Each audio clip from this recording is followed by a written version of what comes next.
Support for The Nocturnist comes from the California Medical Association.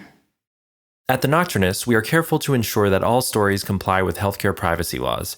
Details may have been changed to ensure patient confidentiality. All views expressed are those of the person speaking and not their employer.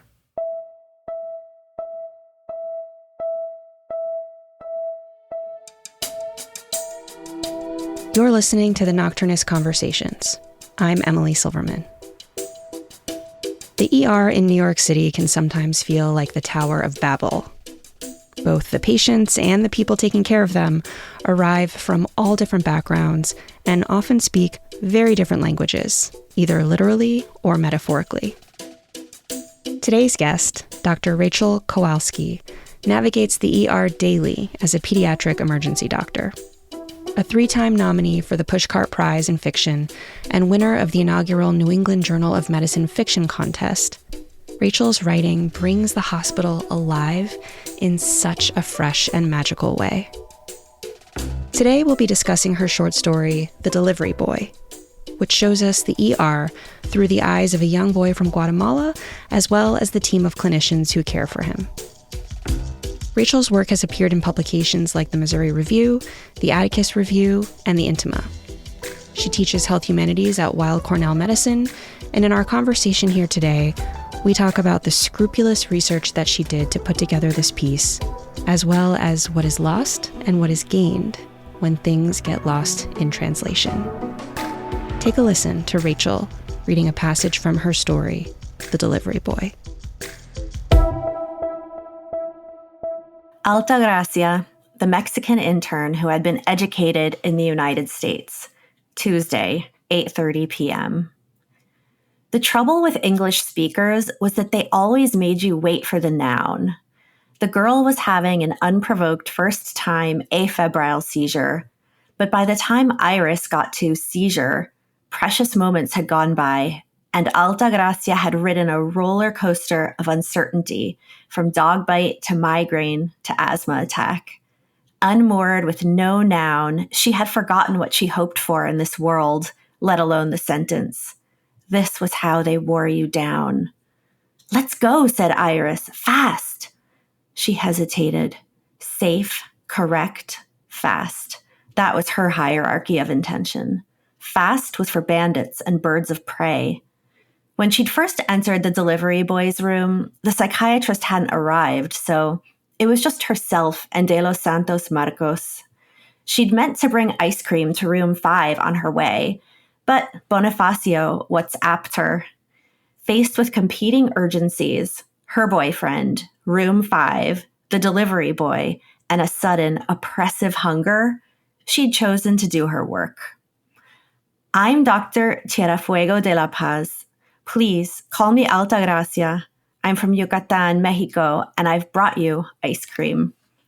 "That's very good," he said.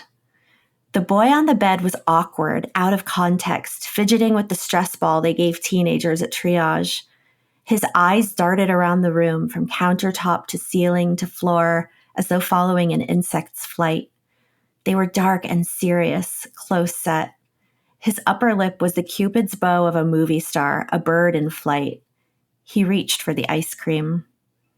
She handed him a plastic spoon from the breast pocket of her coat. He wiped it carefully on the sheet, pulled up the top of the single-serve container, and peered inside with interest. She tore open another package, fished out a spoon, and fell to eating. Her patient wore the uniform of New York City delivery boys, worn jeans, clean but faded, a t-shirt, and cheap sneakers. His thick hair stood straight up and had dust in it, or maybe lice. Where, she wondered, were the Latinx prep school boys, the lacrosse players, the heirs of rum and sugar? They had pediatricians and bicycle helmets. "De Los Santos, do you remember how you got here?" "Oye," he said, looking up from his untouched ice cream.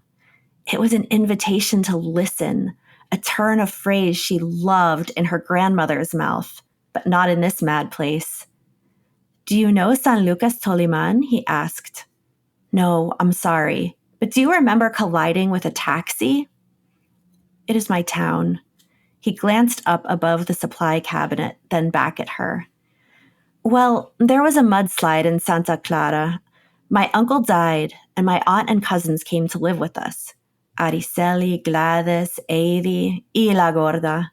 You can imagine, we needed money. But that was not today. No, he agreed. She glanced up at the clock. The boy chucked the ball hard at the far wall of the room. It bounced off and struck the trash can. De los Santos, I have been told you see a demon. Is that true? A messenger. He pointed into the corner. There? He nodded. She stepped around the stretcher. I don't see anything. No demon, no messenger.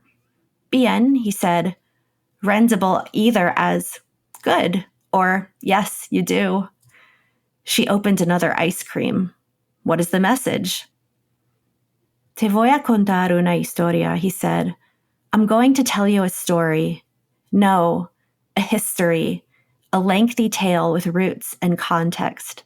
Such a thing could never live or breathe here. Her phone buzzed. Bonifacio. She stepped out.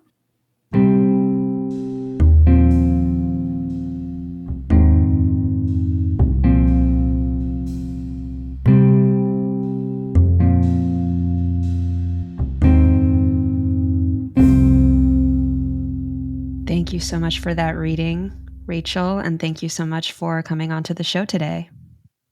Thank you so much for having me. I'm a huge fan.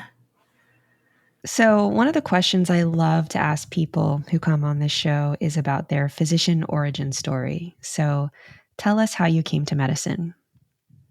So I was never a science person. I was a comparative lit major in college, and I focused on Latin American literature and also took a lot of creative writing classes.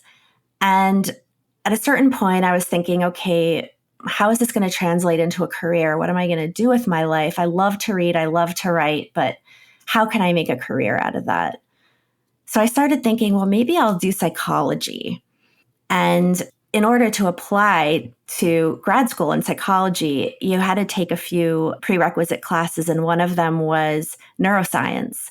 So I took a neuroscience class, and it blew me away. I had never thought that I was a STEM person, never had been interested. But I was so amazed by the concepts that were introduced in that class, from just how neurons communicate with one another to how emotion can inflect our memories. And I got really excited about science. I took a biology class, and I really started thinking, maybe I want to take literature and the themes of literature and apply them to another person using medicine as that way of applying it. So I slowly did all of the pre-meds. I was very intimidated by the pre-med coursework and worked with tutors, just did my best, and found that if I really applied myself, I could do well in those classes. And so I wound up going to medical school, but I wasn't one of those people who knew from childhood, oh, I'm a doctor. No, I've always thought I'm a writer and a reader. And you landed in the ER of all places, the pediatric ER. So how did you get there? I think the ER is the best place in the hospital. It's a very, very creative place because anyone can walk through your door at any time. Nothing is predictable, and we live in an uncertainty that I think is not acceptable in most of the rest of medicine, where you really need to have the answers most of the time. In the ER, we can wonder and say, boy, I wonder why my patient has fever, rash, and hand swelling, or some combination of symptoms. You have to think about it, talk to them, talk to their parents, get a sense of their life, their exposures, and be a little creative and a little flexible in deciding what to do for each patient. I also really love the abundance of story in the ER. Every single person who comes in, this is true, I suppose, in all of medicine, has a life story, and it's unfolding in a particular context, cultural, spiritual, and you get to be there to hear about their lives and how they understand whatever it was that prompted them to come to the ER. what they're afraid of, what they're worried about. So once I got into residency and saw what the pediatric ER was all about, I think I was drawn to it right away. Yeah, we had on an ER doctor, Jay Baruch, who practices at Brown, and he thinks a lot about story and the ER, and had a mentor once say to him something along the lines of, the internist is like the novelist and the ER doc is like the short story writer, and there are no good short story writers. And he and I were laughing about how that's completely not true, and talking about Anton Chekhov and how he was a physician and a short story writer. And the piece we're going to discuss today is not a novel. It's a short piece. And it packs such a punch. I feel like even within that short word count, you were able to bring to life so many different characters. And there's a sweetness, I think, to the shorter format too, that lends an ephemerality that maybe reflects something about the ER. So I'm curious about your writing history. Do you normally write more short form? Do you have long form projects as well? And how do you see that mirroring your clinical work, if at all? Well, first I'll say Jay Baruch is a great friend and mentor of mine. He's written the collection of essays, Tornado of Life. He's also a short story writer. And I really loved your episode where you interviewed him and spoke about his writing. So what do I write about and how does it relate to my work? I'm very interested in narrative medicine. The field was developed by Rita Sharon. She's an internist in New York City. And I'm actually taking some coursework at the narrative medicine program at Columbia. And she talks about the idea that, let's say you want to support conversation around, let's say, medical errors or the death of a patient or any medicine-centered concept. You don't necessarily have to pick a story or poem about that thing to discuss that concept. It might be better to just pick a poem in general about loss or about shame or grief. So Rita Sharon is always very strong on that point, that medical stories are stories about people. And so I feel like, in a sense, I'm always writing about medicine because I'm always writing about the big themes that we confront in medicine: life, death, fear, safety, shame, and redemption. But it doesn't always take place in the ER. One story, God's Green Earth, takes place in a New York City deli. But to me, it's so much about my work and the patients that I see every day. And even this piece, The Delivery Boy, which does take place in the ER, felt really different, felt really fresh. It was unlike anything I had ever read before that takes place in a hospital. And I think some of that had to do with the characters and the perspective and whose eyes we were viewing the encounter through at any given time. And you do shift point of view a few times. And also there was a sense of enchantment or magic in this story that was so wonderful to see. I think hospitals and clinics and ERs often feel like such dead places, so sterile and so scientific and so disconnected from any kind of mysticism or anything like that. And I loved that you brought that into this piece. Thank you.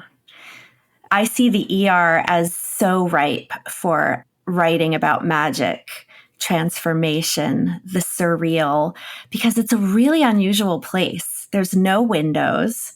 You can't see the weather. There's no natural light. It's all artificial. There's no time. Night is day, is weekend. Doesn't matter. You're there. And a lot of times you're so busy that you miss out on major news stories. And it's not until you're leaving that chaotic place of the ER that you realize something major has happened in the world. So it can feel very surreal. And I also think there's this sense of transformation that takes place there that also makes it feel magical. Something goes from broken to fixed, or from painful to no longer painful. It's a locus of change that can feel magical sometimes.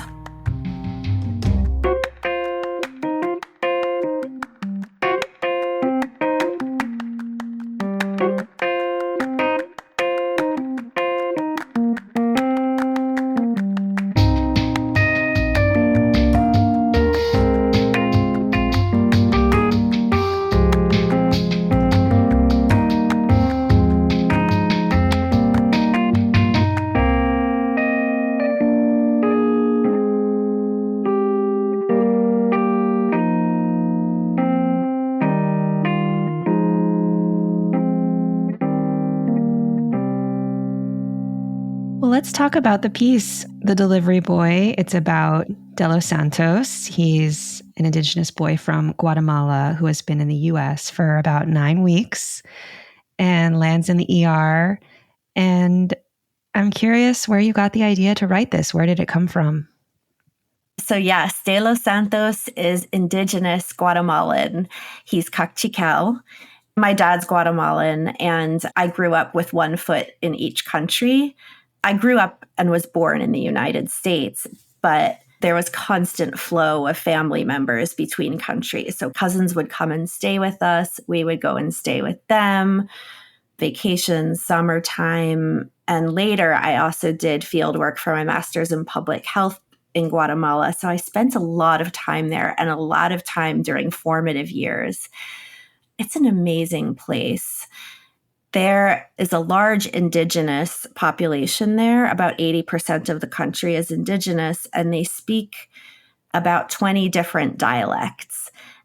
So it's a very natural place to think about language because there's so many different languages spoken. There's the languages of people who were conquered but still speak their indigenous language as often as they can. There's the language of the conquerors. Then there's all of the English speakers, and many people who live and work in Guatemala speak English. So it's already a little bit of like a Tower of Babel. And I noticed working in the ER in New York City, it's been really helpful to speak Spanish because we have so many people who speak Spanish from all parts of the world who come into the ER. And I would always notice, like in the section that I read, when I meet a Guatemalan in the ER, they're not the educated, affluent Guatemalans. They're people who are disconnected from care, people who have come to the US under really tough circumstances and maybe don't have a pediatrician, don't have a bicycle helmet, had to take whatever job they could get. And typically what I see is boys who work in a kitchen and have cut like a finger, and so they'll come in for that injury, or delivery boys. I've seen so many delivery boys who were Guatemalan or from other Spanish-speaking places. And it just got me thinking, what is it like for them to come into this space? What is it like when I walk into the room? Are they shocked that I'm Guatemalan? Are they shocked that a woman is a doctor? What do they think about all the things in this room? And it made me feel curious, and curiosity is a great portal into a story. I couldn't agree more about curiosity being a portal. And one thing I'd love to ask you is about fiction, because I feel like there are certain brains that are just really, really good at fiction. My brain, I think, tends to want to slip into nonfiction. It tends to want to slide back into facts. And if I were in your situation, I could see myself thinking, okay, what is it like for them? Maybe I should ask them. Maybe I should go out and interview them. Maybe I should collect primary data. But of course, there's also the route of imagining. Maybe it's feasible just to kind of put yourself in someone's shoes and imagine what they might think and say. And so I'm curious how you approached writing this. Did you start asking your patients about their experience, or was this pure Rachel imagination? Well, the concept was pure imagination. For me, fiction feels very truthful. Sometimes I feel like fiction and even magic realism is the best way that I can really describe what I think and feel. Because things can be so heightened in the ER, emotions can be so big, there can be so much at stake. Not all the time. Some of the times it's just coughs and colds. But because it's a place that often is at high volume, high amplitude, I like to use fiction to get ideas across. So, for example, you don't always have all the characters that I put in my story in one place at one time. Gary, the senior resident, he's kind of a jerk, but he's also very hungry, so we feel sorry for him. Altagracia, who is Mexican but educated in the US, and this particular delivery boy, De Los Santos Marcos, and the two nurses at triage. But it really served my message to put them all in the same place at the same time. It made it much easier to show what happens when there's so much difference in one place trying to solve a problem together. But in terms of the facts gathering, I had to do a ton of research for Delivery Boy. And that's part of why it took me years to write. Even though I had spent time in San Lucas Toliman, a lot of time, I had to talk to people who were indigenous, Kaqchikel, and who lived there or had lived there most of their lives. And so I actually found through different contacts 3 people who I interviewed over years and showed versions of the manuscript to try to understand, would he even know how to ride a bicycle? Would he have had ice cream? Is that a common thing? Is that a treat? What does a pair of shoes cost? To help build the world of De Los Santos, I needed a lot of information. One thing that I was listening for as we spoke was, what are the ways of describing loss? What are the ways of describing grief? I remember there was one woman who I interviewed who kept using the word desarraigado, unrooted, uprooted. And as soon as I got off the call with her, I thought, like, this is about roots, and it's about a physical, painful pulling of roots from the earth and putting them somewhere else. So I thought a lot about language and concept as I spoke to them. I also thought about the messenger, because in the story, there's a messenger that appears to the main character and follows him around and is trying to tell him about the death of a friend. But he misinterprets, and he thinks it wants to tell him about the death of his mother. He's very anxious about her back at home. And it started out as the angel of death. But the first person I interviewed said, it's not going to be an angel of death. We don't have the angel of death. That's from a whole other tradition. So I changed it to a demon. And the next person I interviewed said, it's not going to be a demon. A demon is more of a devil. It's really terrifying. It signifies pure evil in people. And I don't think that's the concept that you're going for. So I finally settled on messenger, but it took a long time. And I did a lot of talking and thinking about what kind of messenger. The messenger is an owl, and it has terrifying teeth because the owl is a messenger in Mayan folklore. And teeth have a lot to do with life and death, particularly of your parent. So I fit those things together. And that's like one paragraph. It took so much time to figure out and write properly.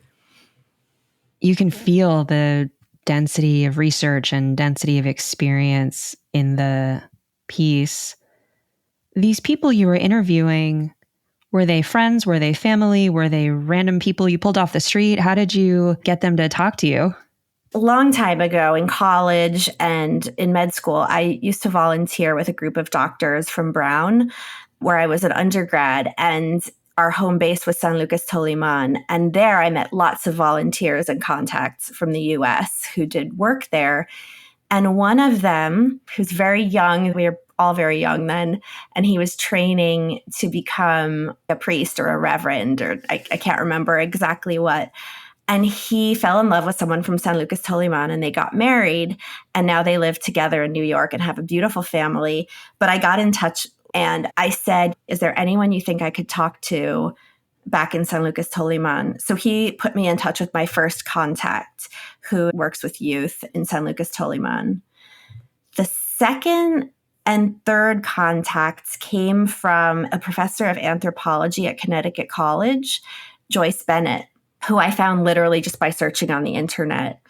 And Joyce is particularly interested in anthropology of Mayan women and spends a lot of time in the Kaqchikel world in Guatemala and speaks Kaqchikel and is married to a Kaqchikel man, Celestino. So he was my second contact. And then Joyce also introduced me to Ishnal, who was my third contact, who was someone she had collaborated on projects with in the past.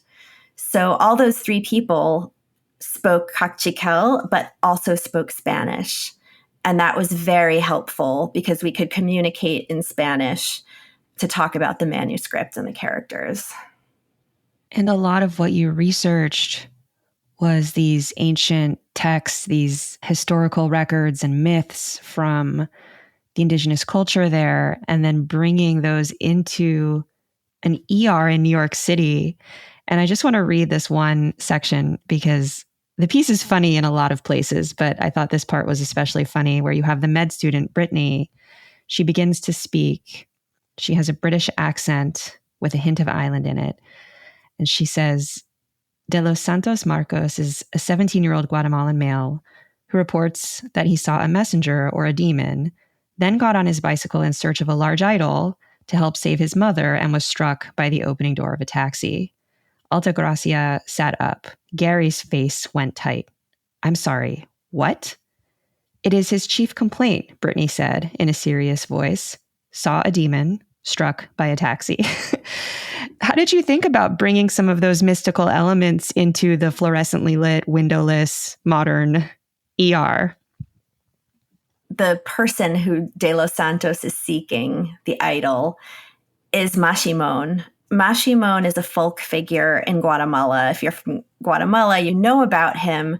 He's pretty controversial. You could ask 10 different people in Guatemala who's Mashimon, and they might all tell you something a little bit different. He's kind of a god and kind of an image and kind of just a folkloric character, but his function is that you go to where he is, and he's usually living in somebody's house. He goes from house to house. It's an actual kind of mannequin or doll, but it's life-sized, dressed differently in different homes, sometimes in a black suit with a black hat, sometimes in indigenous garb, and you ask him for help. You make sacrifices of candles and incense and cigarettes and liquor, and you ask him to help you. And people who believe in Mashimon believe fervently, very strongly, that he helps them with anything, a dispute with a neighbor, the illness of a loved one, that he's there to help. So he's De Los Santos' guiding light. And as soon as he becomes afraid for his mother's health, he knows he needs to find Mashimon. The only problem is he'll never find Mashimon in New York City. I do think there's one in California. I looked it up, but I think that might be the only one in the US. But I wanted it there because I think so often we don't actually know what will make our patients feel better. He really was just afraid. And it was so hard, even for those who spoke Spanish in the story, to understand that. As soon as his mother reaches him on his cell phone, he feels better and he's done. He doesn't need consults. He doesn't need a CT scan. He doesn't need a talk screen. Like, he was worried about his mom. So I used Mashimon as a way of illustrating we don't know unless we ask what medicine or healing really is for our patients. And we have De Los Santos encountering many different people in the ER. We have Altagracia, the US trained doctor originally from Mexico. We have Gary. We have the redhead psychiatrist. We have Brittany, the medical student. And we have Iris, the charge nurse. And there's another nurse. Talk about how you created that little core group of characters and just thinking about how they collide against each other and how they approach the patient and vice versa, because it was just such a great swirl or tornado of personalities. Yes, those were the characters that had the most staying power over the years. I started with many more. I would take the story to writer's workshop and my teacher would be like, this is way too complicated. You need to stay organized. You need to pick a few voices. And ultimately, I picked these people because I think that together they really do represent different facets of the ER.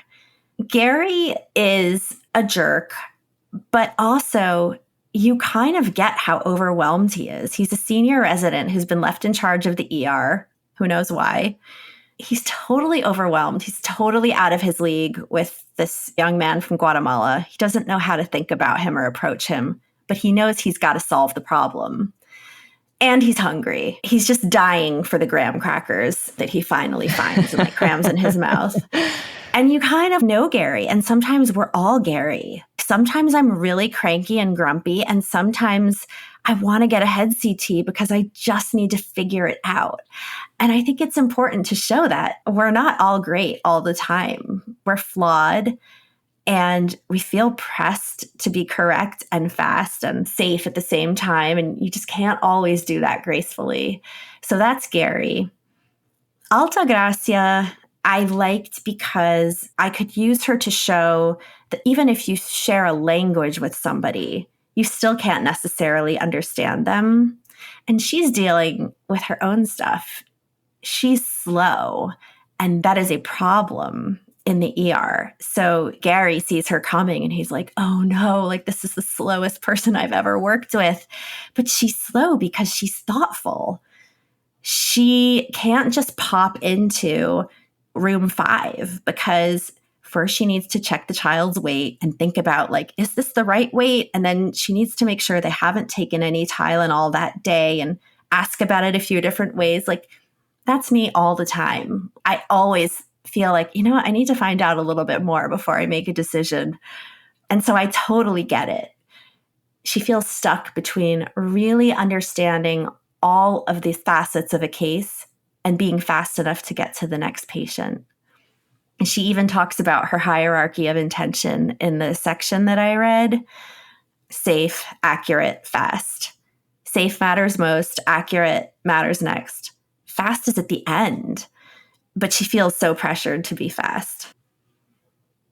It would have been so easy for these characters to be caricatures, to have the jerk senior resident and the noble intern.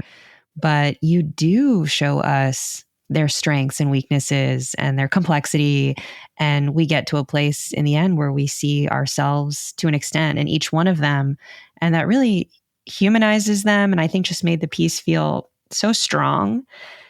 And you also decided to write from different points of view. So it's not like it's all through De Los Santos and then we have these characters popping in and out, but we actually shift into Gary's perspective a couple of times. We shift into Altagracia's perspective a couple of times. How did you think about POV in this piece and who to speak from and who not to? The POV was the hardest part. I actually took a whole workshop on POV to help me finish this story. I wanted to give each person a voice. I wanted the reader to be able to really get into their heads and empathize with them, understand them from a first-person point of view.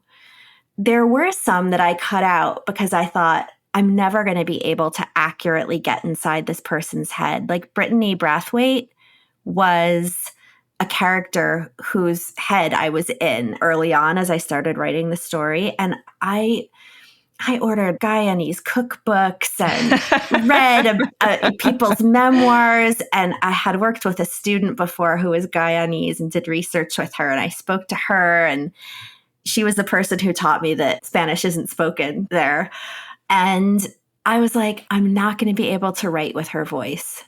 She's just not going to let me in. And I think I have to respect that and not try to write from inside her head, but honor her as a character who's seen through somebody else's eyes. I think that's the closest I can get here. But I think the other 3, I really felt like I could get to know enough that I could represent them with humility and some degree of accuracy.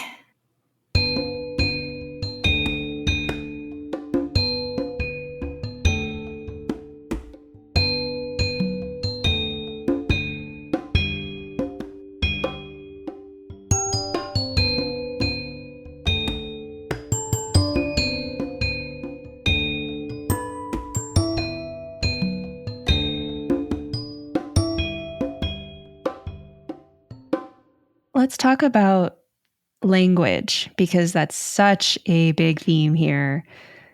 The paragraph you read at the top of the episode was one of my favorites, and it starts with the sentence, "The trouble with English speakers was that they always made you wait for the noun." There's a bunch of spots in the story where you translate Spanish into English through De Los Santos's ears. So, for example, the psychiatrist walks in and says, "Hello, I'm a doctor of the sentiments. Do you have intimate knowledge of this place?" And it was just so funny as somebody who does have a little bit of Spanish. I'm like, oh my God, that's totally probably how I sound when I try to speak Spanish to people. And you mentioned earlier the Tower of Babel and the different languages and the richness that that brings, but also the divisions and the bridges that we can't cross. So walk us through how you think about language in the ER and in this piece. I do think of the ER as a Tower of Babel. There's so many patients and families whose primary language is not English. And even though we always do our best and work through translators, ideally, I still think there are things that are missed, even through the translator. Even the translator in this story can't quite translate Mashimon. He can't quite translate what the messenger is. Demon, idol, doll. Language justice is a big topic in the ER. I speak Spanish, but not perfectly at all. I'll tell patients we can do English or Spanish. I'm not perfect in Spanish, but I'm okay. What do you want to speak in? One time, the surgeons asked me to help them translate for a patient who had swallowed a bunch of toys, the kinds of toys that like in water, they expand.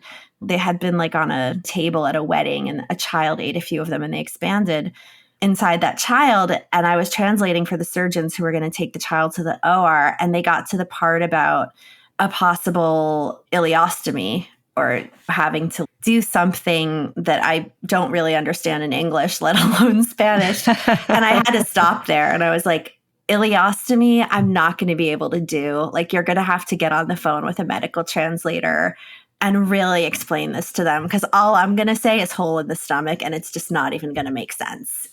So I think we owe it to our patients to do our very best to communicate with them in the language that they understand, not only foreign languages, but even when we're speaking in English. Sometimes I'll come out of a room and think, I don't think I really understood what they were talking about, or I don't think they really understood what I was talking about. I need a new way to express this. Like, I need a way to explain bronchiolitis. I need a way to explain croup that makes sense to people. I've had that thought a lot over the years. What is the best way that I can say this so a person will understand it? We do a lot of reductions in the ER. We'll do the sedation and the orthopedic surgeons do the reduction. And I'll be talking to the family and then I'll think like, they don't know what a reduction is. That makes no sense. We're reducing your broken arm. What do they see when we say that? Okay, we're reducing the distance. The incorrect distance between two bones is what we're doing. But yeah, I think there's so many opportunities for better communication in the ER. What you're saying about translating ideas from one language to another and also translating medical ideas from medicalese into English and then another language makes a lot of sense. And you also talk in this piece about the impact of language on how just somebody's general story gets communicated. So, for example, there's a line where you say, considering the vagaries of word choice, things omitted or worse assumed, and the fogginess of context and perspective, it was amazing that any patient's story survived at all. You also talk about the linearity of storytelling and how for De Los Santos, there may not be the linearity that Altagracia wants. And in your section that you read, she asks him, do you remember how you got here? And she's trying to ask him about the bicycle accident. And he starts going on and on about his town and why his family moved. And she goes, but that wasn't today. And he goes, no. And you can feel her frustration. She's trying to elicit a very linear narrative from him. And he's not giving it to her. And then later you write about this ancient Mayan text and how it's chronologically impaired, full of time warps and dead ends. The text began with creation, jumped to an intrepid set of hero twins, then backtracks to their father and uncle, barely remembering to finish up the world it had so painstakingly begun. And later you say Mayan narrative is associative, not chronological. And so how do you think about the interface between language and storytelling in the ER? It's so much at the heart of what we do.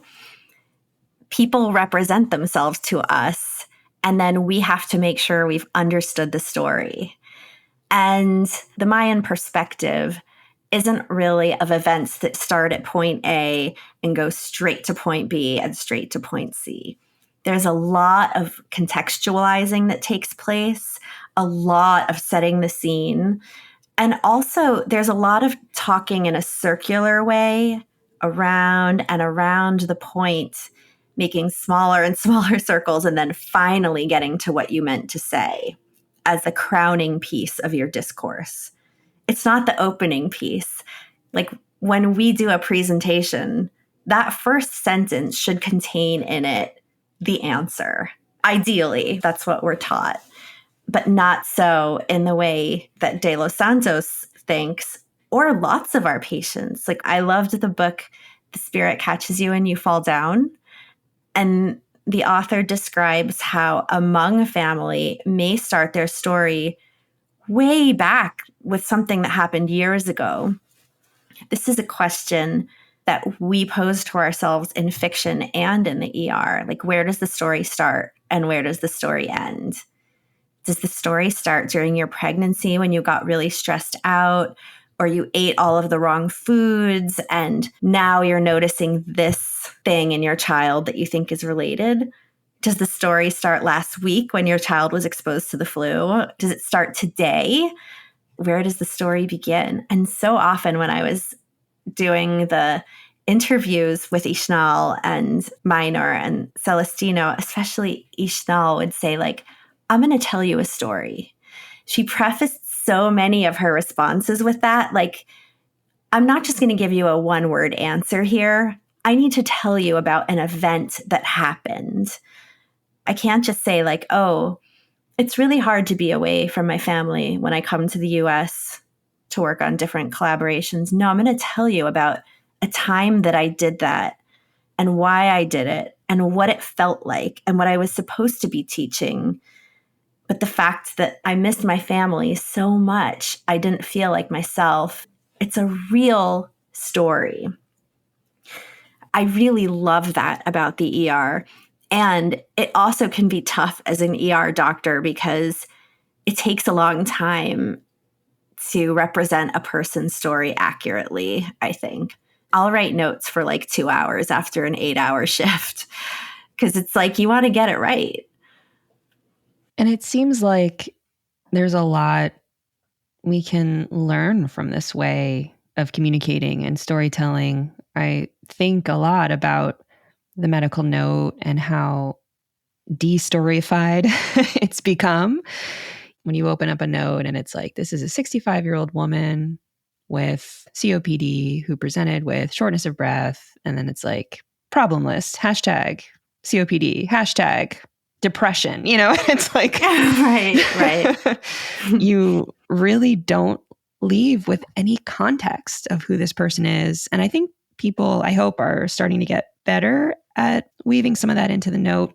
And the reality is we have limited time, especially in the ER. We just have such limited time.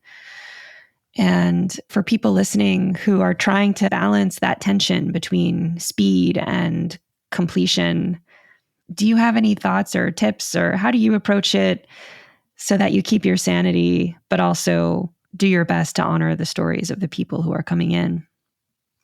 I've just cut myself some slack and understood I'm the one who takes a long time to write her notes. It's been that way since a residency. I'm always the one who the incoming doc is like, what can I do to get you out of here? And I'm like, nothing, because leave me alone. I'm going to sit here now for 2 hours and like think about all the people I just met and what they said to me.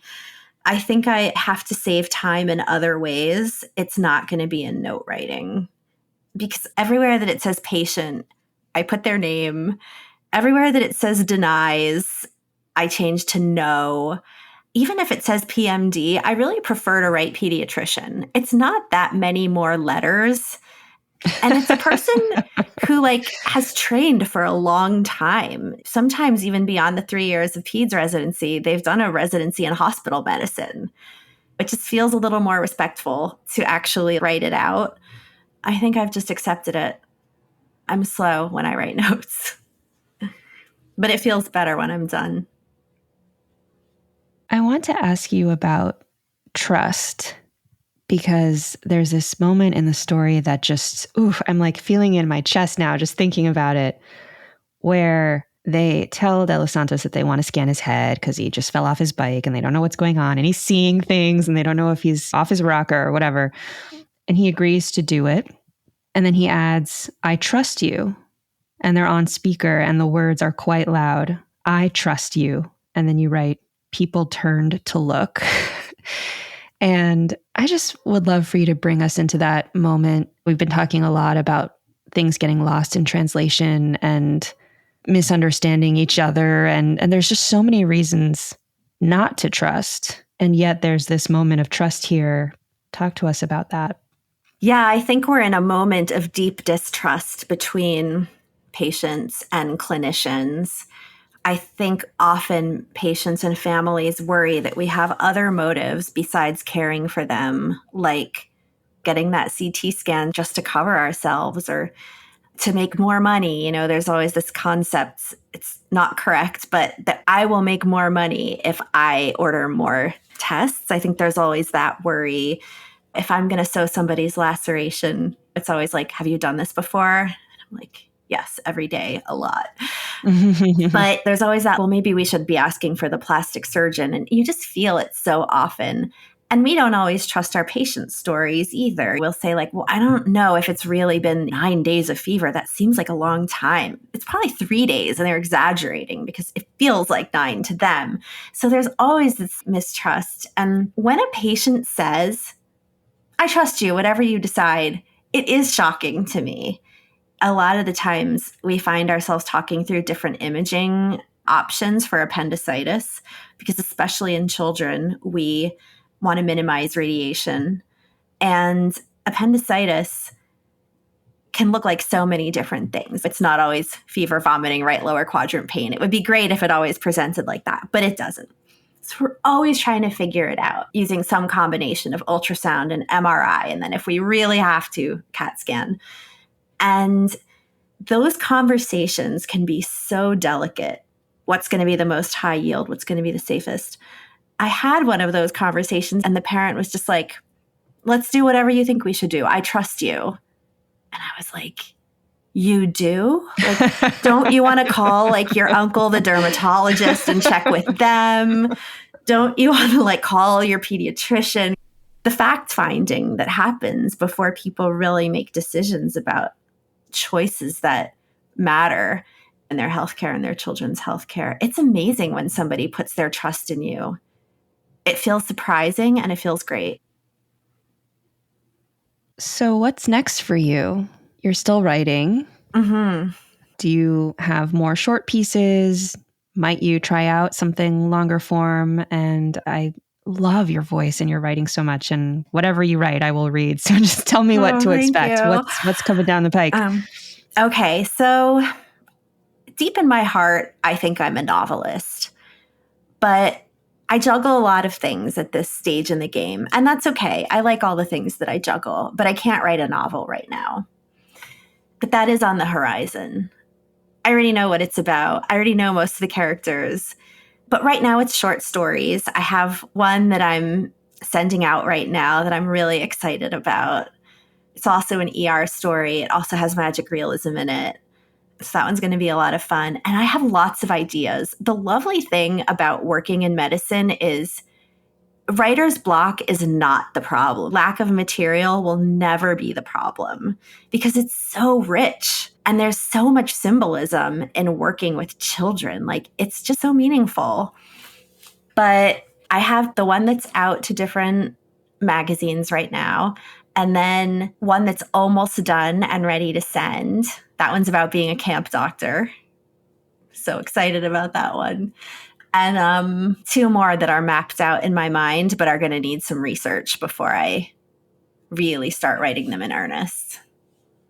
I'll be at Association of Writers and Writers Programs, the AWP meeting this week, actually with Jay Baruch, who you've hosted before, doing a panel on writing about trauma, how we take the trauma that either we've experienced or we've witnessed and get it onto the page. So that's all coming up. Amazing. Well, I encourage everybody listening to check out The Delivery Boy. It's just so much fun to read, and I loved it. Thank you so much. I'm so glad that you wrote it and that you came onto the show to speak with me today. I've been wanting to meet you and speak with you for some time, and it's just really wonderful to be able to see your face and chat. So thanks again for coming on. Thank you so much. Thank you. This episode of The Nocturnist was produced by me and John Oliver. John also edited and mixed. Our executive producer is Allie Block. Our head of story development is Molly Rose Williams, and Ashley Pettit is our program manager. Original theme music was composed by Yosef Monroe, and additional music comes from Blue Dot Sessions. The Nocturnist is made possible by the California Medical Association, a physician-led organization that works tirelessly to make sure that the doctor-patient relationship remains at the center of medicine. To learn more about the CMA, visit cmadocs.org. The Nocturnist is also made possible by donations from listeners like you. Thank you so much for supporting our work in storytelling. If you enjoyed this episode, please like, share, subscribe, and help others find us by giving us a rating and review in your favorite podcast app. To contribute your voice to an upcoming project or to make a donation, visit our website at thenocturnist.com. I'm your host, Emily Silverman. See you next week.